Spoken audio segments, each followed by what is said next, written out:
G'day everyone and welcome to the video. This one we're going to do the motor break-in for the Traxxas Slash. So this hopefully won't be too difficult to get to everything. Okay, so all we have to do is get the motor out of there. As I say, those wheel nuts are done really tight, probably thread locked. Yeah, you can just see it on there. Traxxas does do a good job of making sure everything's pretty secure for you. Now you can see that heavy duty upright. Should have shown these in the unboxing. There's the front ones. I'm sure everyone's seen these before if you've watched any videos of the Traxxas Slash. Pretty sure everything down here will be a 2mm.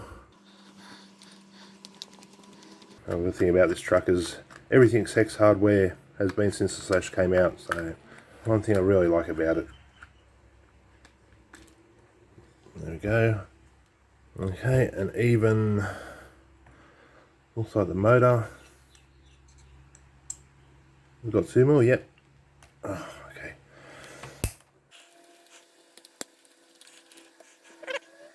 The Traxxas really don't want you losing those motor screws.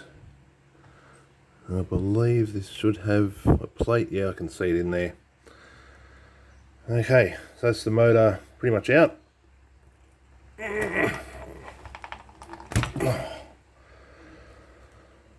Alright. So I don't mind that they use a little spacer in there to hold the motor. Until I want to change the pinion and that, I'll just leave that as is, because it's a bit of a fail-safe. Okay, so there's our motor out. Next thing, because we're going to break it in, don't want the pinion causing friction. I have a feeling Traxxas use a really good Loctite on this, so I'm going to use a bit of heat from a soldering iron to melt that off.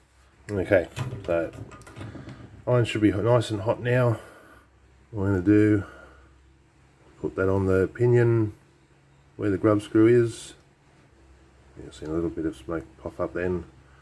That just means the thread lock is melting.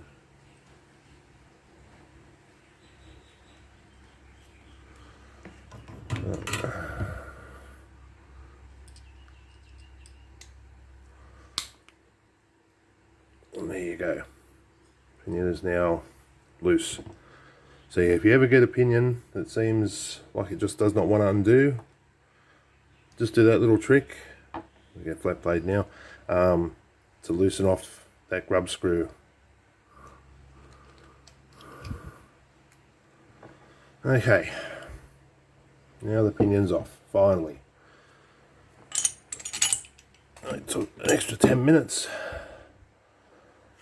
I'll move this out of the way so it can just cool down on the side there and get the rest of the stuff that's needed for this break-in. Okay, so here's all the stuff I'm going to need for doing the break-in.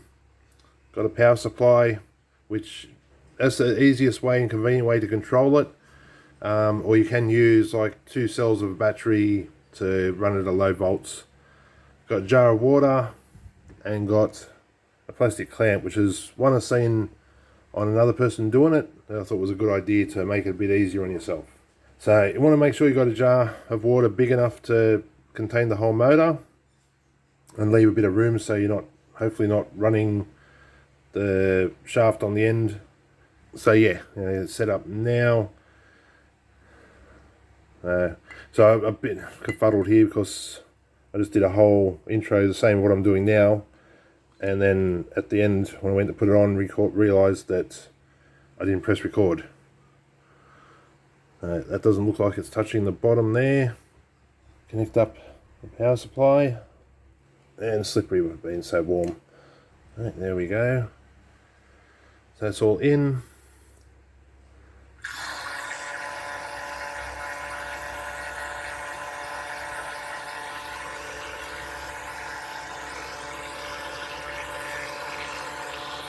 And lower that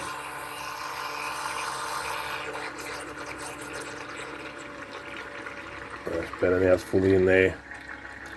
Okay, so that's a bit better. That's where they were saying to break it in. So I'm going to give this a few minutes, and when you see this water start to go dark, for me that's enough to take it out, change the water, and then put new clean water in and give it another go and make sure it doesn't go dark. All you want to do is get the carbon off the brushes. You don't want to run it in so that the brushes are half worn away. So I'll come back when this is looking dark because this phone's getting ready to die. Okay, so it's been about 10 minutes.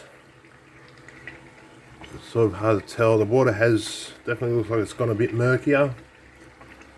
So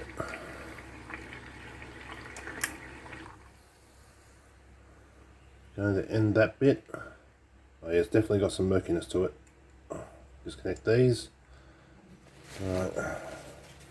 Just let that dry for a second. I'm just going to change the water. Yeah, you can definitely see that black ring around there. That's the carbon that's come off the brushes. That's doing what it needs to do. Okay, so got nice fresh water now. Just going to basically repeat the same step again, and that's just to check if all the carbon is gone. If we do this a little bit more and there's no black ring, then you know it's all good and you can finish the break-in. Alright, I'll be back once I either can see the water getting murky again or whether I think it's done. Okay, so it's been about another 10-15 minutes and you can see this water is actually quite murky now. So it means we're really getting the break-in all the way. I'm just going to turn the power off that now. Put that there. And you can see there's still, it's more in the water this time than being on the edges.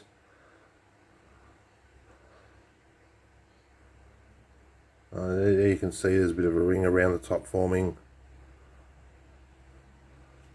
So if anything, it probably could do that one more time just to make sure it is all gone. But after that amount of time, I'm pretty happy with how much time that's spent in the water. And also at the start, I don't know if you could notice it, but it was doing a lot of little jolts in the water. It was in sort of thing. You could hear it fluctuating up and down. Just then when I took it out, I was listening to it and it was nice and smooth and constant. So that should mean the carbon's pretty much gone off the brushes and they're ready to go now. So the next thing, I have to go outside. We're going to clean this motor out with some electric contact cleaner and then give the bushings some oil. So let's get out and do that.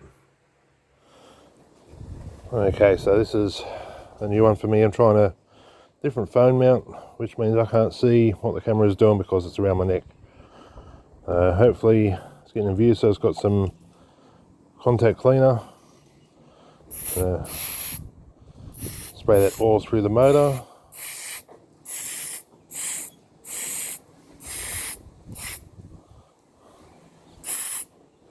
I don't know where this camera is pointing because I can't see it.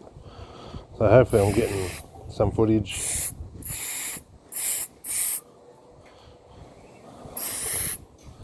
So a bunch of carbon did come out. I've seen the first few sprays.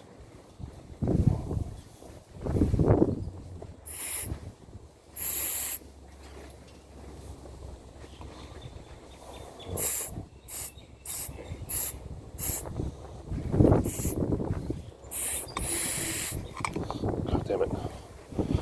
Got some good magnets on these motors. That wind is going like crazy.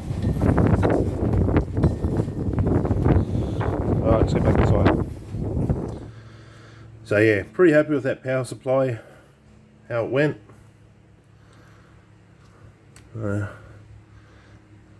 If you have an air compressor, you can also blow out the motor with that. Yeah, that's a bit better. So now that it's all been sprayed out with motor cleaner, or electric component cleaner, sorry. I'm going to put a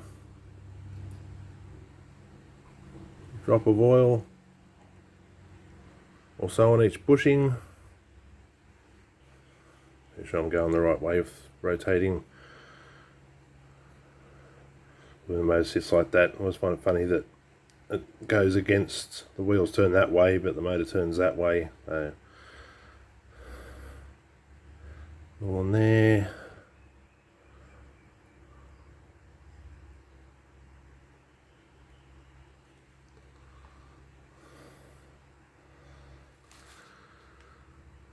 You let that sit on there for a little while if you want. It'll sink into those bronze bushings. As I'm not worried about pulling these things apart again and making sure it's all right. Look at that. And with that done, your motor should now be broken in, ready to put back in the car and given its first run. So that'll do it for this video. I'm going to get this back in the car, same way it came out, pretty simple. I'm going to go give it a slow run with the supplied battery. Unfortunately, the adapter I've got is for going from a normal Dean's connector on a battery to the connector rather than the other way around, and that's why I need to discharge this on my power bank. So I'm just going to take it out, see if it's got any power, give the car an easy first run around on the road, and then charge it up and then give it a proper run. So remember to like and subscribe. I'll be back in the next video with the car's first proper run.